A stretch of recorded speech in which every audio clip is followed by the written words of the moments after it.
I've just been a bit bothered about the way lots of Nigerians, a lot of us think. I think that we sometimes feel that everything is about winning an argument. Everything is about coming online to say whatever is on our minds without critically looking at it. I'm not really surprised because that is why we have some of these influencers as role models of people who claim to be intellectuals, people who claim to be doctors, people who claim to have gone to school. It's very unfortunate. We are so in love with our oppressors to the extent that we sometimes don't want to hear anything about them that is negative, even if it is designed and targeted at making the society better. We prefer complete silence. The question we're not asking, and sometimes I have shared the understanding of somebody like Omoyele Sowore, God bless him, because a lot of times we don't really sit down to reflect on why we do the things we do. Nobody's 100%, don't get me wrong, but there's a minimum that I think we all need to really aspire to. And being critical, thinking about what you want to say. Sometimes you have a post on your wall on Facebook, and the next thing someone just drops by and tells you, that's not possible. That's not possible. Like they have the absolute answer to all questions or all human mysteries. We're not asking questions. We're not challenging ourselves enough to see that there is a possible new Nigeria that can work for all of us. A new Nigeria where there is safety, where there is security, where there is food, water, electricity, and the very basic things that every sane human space needs. We must come to that. We must ask ourselves. So 2027 election is just by the corner, and all we are interested in is a sensational expression, a sensational approach to rejecting one candidate as the best, as better. And then somebody comes around and tells me, oh, you need experience. I just want us to think about this a bit. Think about what we really want. Do you want to come here and argue with me about what is right, who is better? Or you want to come and engage with me about how we can make this society better? What is wrong, for instance, making Benue State a real hub of agriculture, mechanized farming, encouraging people to go to the farm. Yeah, I heard the governor is doing well. That's what I heard, paying salary. But sometimes I ask myself, someone paying salary, that's not an achievement.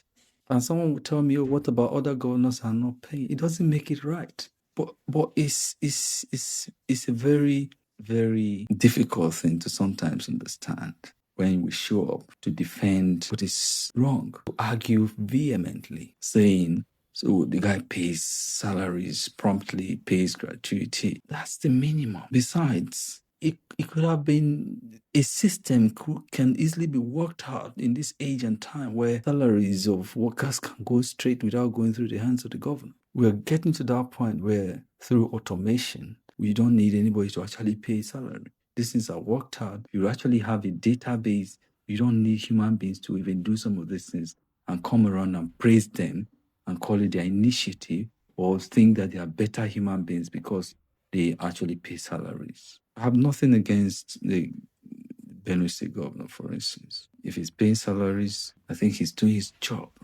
We want to see the rail infrastructure.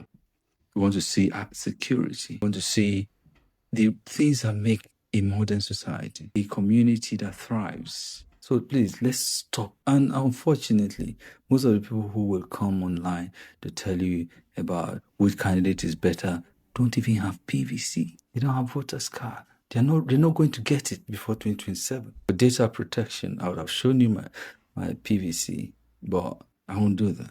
And I'm planning to vote in 2027. And I am going to vote in 2027. Get your PVC and try to market your candidate. In the coming days, I'm going to be talking very well about the guy that I think can really, really get Nigeria running. I'm going to be talking about him. I'm going to be talking about his manifesto. I'm talking about the hope that he represents. Come and tell me what your candidate has. Don't come and tell me he has experience.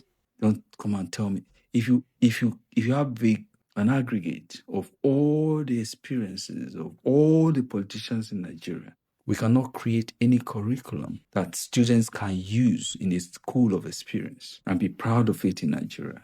So don't tell me about experience. If from 1960 up to this moment, we have had highly experienced people take the position of leadership or refuse to take the position of leadership, and you come all the time to tell me experience. Which experience are we talking about? Experience in looting, experience in deception, experience in making promises that you don't keep. That's the experience you're talking to me. I mean, young people, why this whole mentality has been sold to us that somebody must go and become local government champ and then grow through it.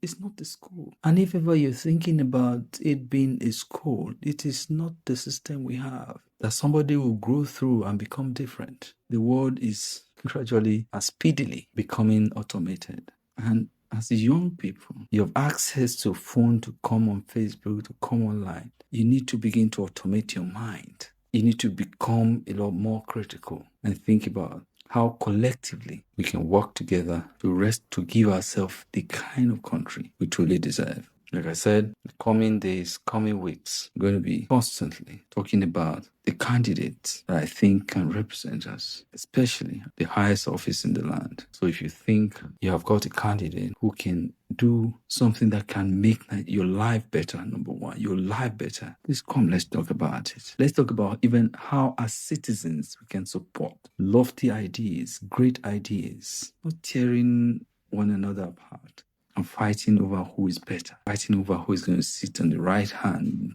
or left hand of God. And putting our foot down, working together, hand in hand, no matter how little. You may think that, oh, you've got some people who believe in you. You've got some people who believe that you are able to represent something for them. So your voice does matter. Wake up, Nigeria.